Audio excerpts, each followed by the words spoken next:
Hola amigas y amigos enfermeros. Los últimos 4 años hemos compartido desde este canal enfermero y desde el Consejo General de Enfermería algunas experiencias profesionales inolvidables. Para mí ha sido un lujo aprender a valorar y a poner en su lugar vuestra profesión, la enfermería. A través de las informaciones que desde aquí hemos elaborado y seguiremos haciendo, espero haber estado a la altura de la importancia de vuestra profesión en el sostenimiento del mejor sistema sanitario del mundo, en el que las enfermeras sois el pilar fundamental. Después de 4 años con vosotros, toca ahora poner fin a esta relación profesional con Canal Enfermero para ocuparme de otras tareas periodísticas. Siempre os tendré conmigo y siempre seré sensible a vuestras legítimas reivindicaciones allá donde me encuentre. Gracias por vuestra confianza. Comienza aquí Diario Enfermero. El Grupo Parlamentario Socialista registra una proposición no de ley pidiendo derogar el decreto de prescripción enfermera. El Consejo de Enfermería presenta nuevos argumentos ante el Supremo para demostrar los efectos negativos del decreto sobre el sistema sanitario. Una nueva herramienta online facilita el trabajo enfermero ante casos de úlceras por presión. En la Fundación Jiménez Díaz ya se benefician de ella. Revisan marcapasos, se encargan de la rehabilitación cardíaca, enseñan a utilizar el Holter, son las enfermeras del corazón.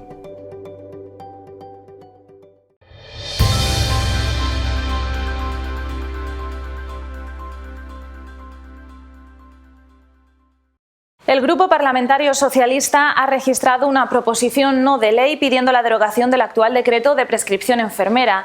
Así se lo ha comunicado a la mesa de la profesión en una reunión celebrada en el Congreso de los Diputados. Los socialistas piden una nueva regulación que cuente con el consenso de todas las comunidades autónomas y que no genere conflicto entre los propios profesionales. El Partido Socialista se reafirma en su apoyo a la enfermería ante la entrada en vigor del decreto de prescripción, cuyos efectos negativos ya se notan en el sistema sanitario. Yo creo que lo que ha ocurrido con este Real Decreto es una muestra más pues, de la falta de legislación con la realidad y de improvisación en una cosa tan importante como es el uso de medicamentos por parte de los profesionales sanitarios, que ha generado muchas dudas sobre cómo aplicar, que ha generado también pues mucho malestar y conflictividad entre los profesionales sanitarios, que yo creo que es lo último que un ministerio debe de propiciar. En la exposición de motivos de esta proposición no de ley, los socialistas aseguran que el decreto no ha cumplido su función como desarrollo de la ley del medicamento y lo único que ha conseguido, dicen, es despertar un rechazo generalizado, privar a los enfermeros de seguridad jurídica y generar malestar entre profesionales. Porque lo que está causando es un gran problema en el sistema sanitario, donde ya llega a haber hasta enfrentamientos entre colectivos profesionales y además que el usuario se siente perjudicado gravemente por esta regulación. La enfermería establece una línea roja. No se trata de empezar de nuevo, sino de modificar el artículo que está causando todos los problemas, el que establece que el médico es el único que tiene potestad para prescribir. Que para nosotros no sería un escenario aceptable el que se volviese a hablar de la prescripción desde el punto inicial, sino que evidentemente estamos abiertos a modificar cosas del Real Decreto, sobre todo el conflictivo artículo 3.2, para introducir un poco de sentido común en el día a día de la asistencia sanitaria que se ha roto desde el día siguiente de la entrada en vigor del Real Decreto de prescripción. ¿Por qué se había modificado un decreto que ya estaba consensuado o entendíamos que estaba consensuado con todas las partes, que además había pasado todos los trámites y el último había sido la comisión de subsecretario el miércoles antes del Consejo de Ministros y no alcanzaban a ver cómo era posible que se hubiera hecho una modificación a última hora, ¿no? Esa es una cuestión importante que hemos estado tratando con ellos para que entendieran que no era ni mucho menos una cuestión consensuada, sino que fue una modificación unilateral y, como han dicho ellos, a traición, ¿no? El PSOE no es el único partido que rechaza el actual decreto. Todas las demás fuerzas políticas con representación en el Congreso, salvo el PP, se han manifestado en la misma línea. El Consejo General de Enfermería sigue haciendo todo lo posible para modificar el artículo 3.2 del decreto de prescripción. Aunque el Tribunal Supremo ya denegó su suspensión cautelar, el equipo de juristas del Consejo General de Enfermería ha incluido ahora en este nuevo recurso argumentos que podrían demostrar el deterioro de la actividad asistencial tras la entrada en vigor de la norma. Principalmente lo que hemos hecho es insistir en la cuestión que habíamos planteado desde el principio, en la existencia de unos perjuicios, que en este caso el tiempo ha ido demostrando que diversas comunidades autónomas han ido aumentando el nivel de exigencia con instrucciones, etcétera, etcétera, y sobre todo situando a la enfermera en una posición que en un caso o en otro no acertaba o no va a poder acertar en lo que tiene que hacer. Si por un lado cumple a rajatabla el Real Decreto, las comunidades autónomas con las instrucciones que han dictado pueden hablar o pueden intentar hablar de dejación de funciones, y por otro lado, si no cumplen con lo que dice el Real Decreto, se les puede acusar de intrusismo profesional. Entonces, a partir de esa situación, lo que hemos hecho ver o tratado de hacer ver a la sala es precisamente esos perjuicios para la situación profesional de las enfermeras y los perjuicios que también se generan al propio sistema sanitario, porque lo que se ha hecho es sacar de los protocolos el papel de los médicos y por tanto los médicos tienen que actuar antes de los protocolos, tienen que diagnosticar y prescribir, y eso, a diferencia de lo que ha opinado la sala, que parece que se ha confundido un poco en cuanto a los conceptos, lo que ha sucedido es que efectivamente el papel del médico, que ya no se venía desarrollando, se tiene que hacer a partir de ahora, y los médicos van a tener que actuar, como venimos diciendo, con ese diagnóstico previo, esa prescripción y esa indicación del protocolo que resulte de aplicación. Y aunque el secretario general del PSOE, Pedro Sánchez, negocia estos días con otras fuerzas políticas para poder formar gobierno, ha sacado tiempo para reunirse con los colectivos de la sanidad y presentarles sus propuestas. Sánchez se compromete a desarrollar y potenciar el rol de las enfermeras para que asuman más competencias clínicas. El secretario general del PSOE se ha reunido con todos los actores de la sanidad, profesionales, pacientes, industria y sindicatos, para trasladarles sus propuestas de gobierno en materia sanitaria que forman parte del documento con el que busca los apoyos políticos suficientes para formar gobierno. Pedro Sánchez ha destacado su compromiso con la sanidad pública y la universalidad del Sistema Nacional de Salud. Fundamentalmente con tener los presupuestos necesarios, hacerlo además en colaboración con todos los actores de la sanidad, y eso es muy importante, con los pacientes, con los profesionales, con la representación colegial, en realidad con todos aquellos que conforman la sanidad pública. Un compromiso económico, por tanto, un compromiso financiero para el sistema y también un compromiso de centrar fundamentalmente el eje en los pacientes, darle un protagonismo importante a los pacientes, sobre todo a través de la atención primaria, que nos parece absolutamente imprescindible, porque más del 90% de los problemas de salud se resolverían con una atención primaria potente. Ese ha sido uno de los elementos que ha destacado el secretario general como un elemento importante. Y se ha dejado abierto el papel para el futuro. Si se forma gobierno, pretende hacer una ponencia de modificación de la Constitución, donde se crearía una subcomisión específica para tratar el tema de la sanidad como derecho fundamental y ver qué se puede hacer entre todos, y ahí nos ha invitado a todos a participar. Por tanto, creo que ha sido un paso que agradecemos sinceramente. Se le ha hecho una observación de que estamos preocupados porque el compromiso del gobierno actual con Bruselas sobre el Producto Interior Bruto para 2018 está en el 5%, y eso, claro, es una locura porque eso es destruir el sistema público de salud, y por lo tanto, pues en eso se le ha hecho bastante hincapié, de que hay que revisar las cifras y que al menos un punto más de lo que tenemos ahora se necesita para garantizar la sostenibilidad del sistema.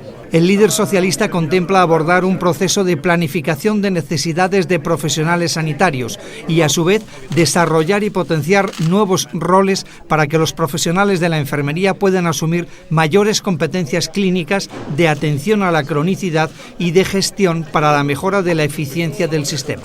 Este es un tema que nosotros tenemos y que además que es un compromiso del Partido Socialista, porque hay que visibilizar profesiones dentro de la sanidad, como puede ser la enfermería o como puedan ser otras profesiones dentro de la sanidad, y sobre todo hay que dejar el espacio y la garantía jurídica en un tema tan importante como es la indicación enfermera, que hoy está en debate y que creemos además que tenemos que retomar desde el Partido Socialista y que así lo haremos desde luego en esta acción de gobierno. Sabemos la posición, ayer mismo oficialmente se posicionó el Partido Socialista, tenemos muy clara cuál es la posición que tiene y hemos sido recibidos por él y por su equipo ya en varias ocasiones durante los 2 últimos meses, por tanto ahí hay poco más que decir, lo hemos dicho, pero la posición la tenemos y por escrito claramente y lo lleva en el programa electoral, más no se puede decir. Canal Enfermero se ha colado en la unidad de cardiología de la Fundación Hospital de Alcorcón.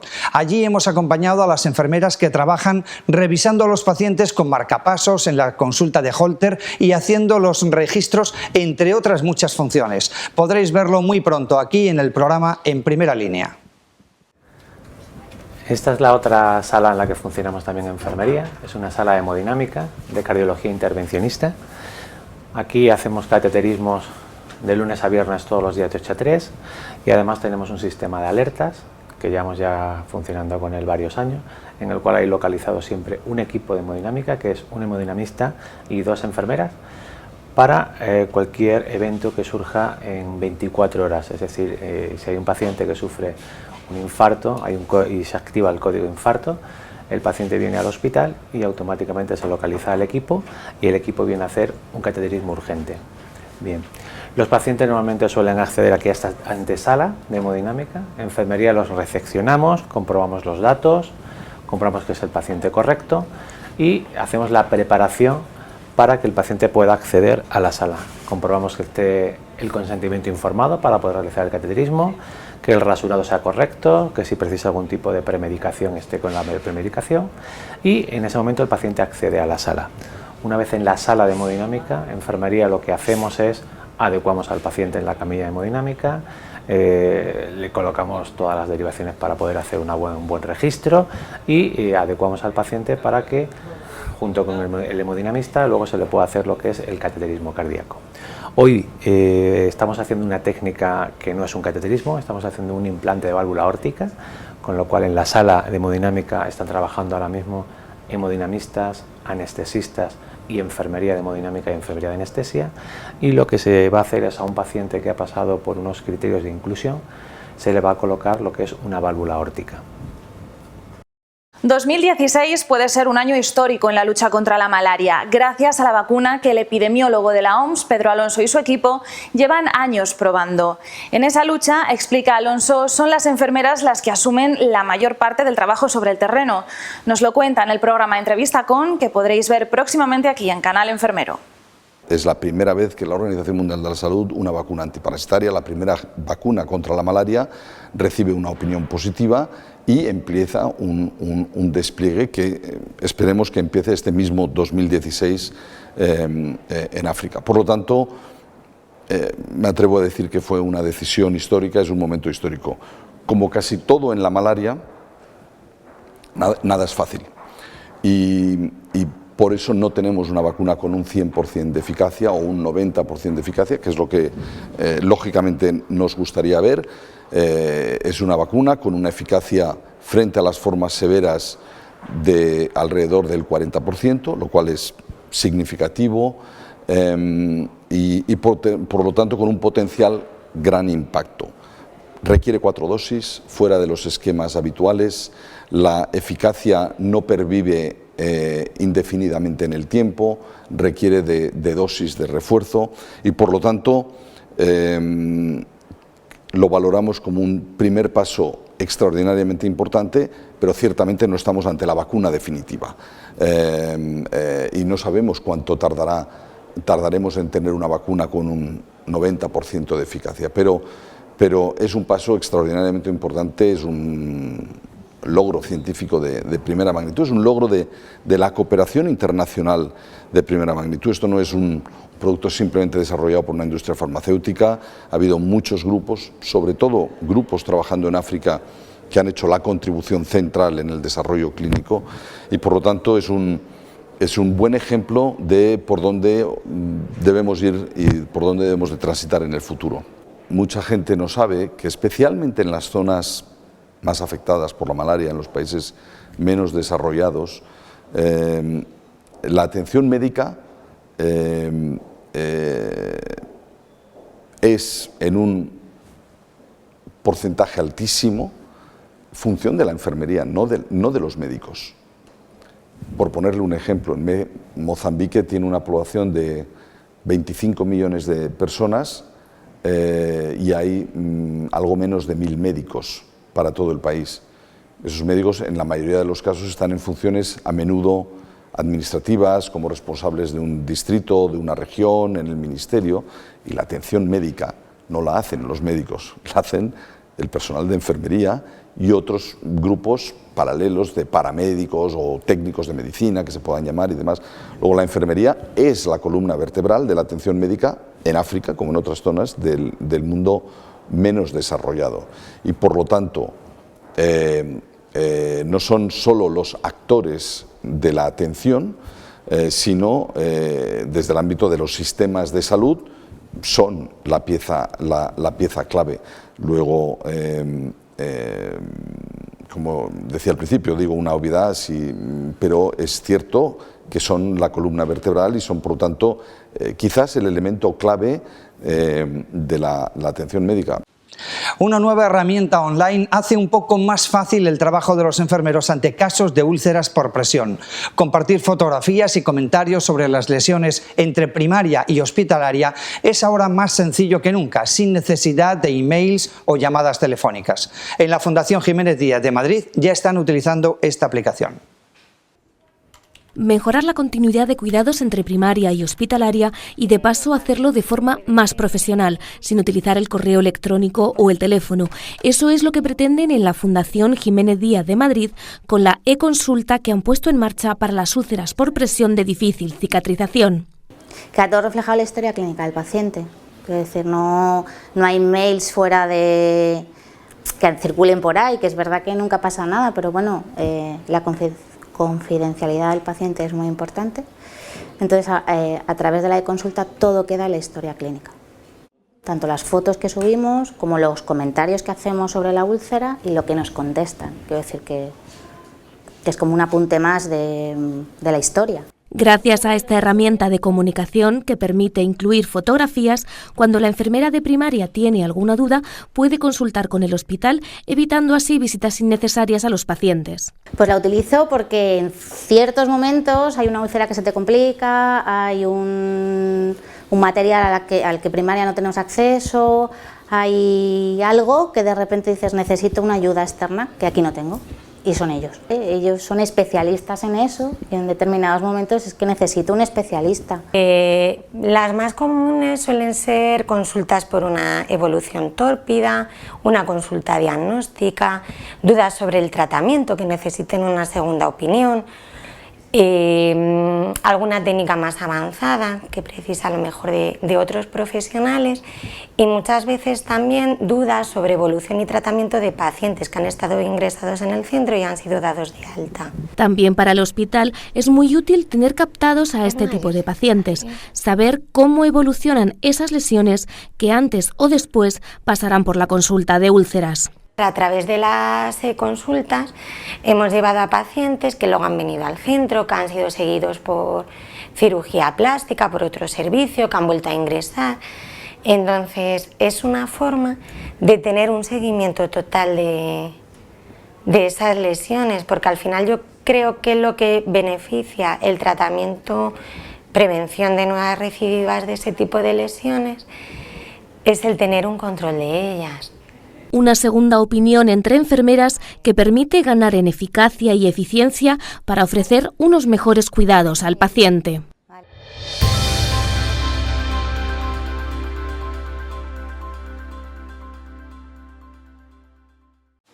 Llegamos así al final de Diario Enfermero. Ya sabéis que seguimos en contacto a través de nuestra web consejogeneralenfermería.org y también a través de Canal Enfermero en YouTube y de la plataforma digital infoenfermería.com. Gracias por vuestra atención. Hasta pronto.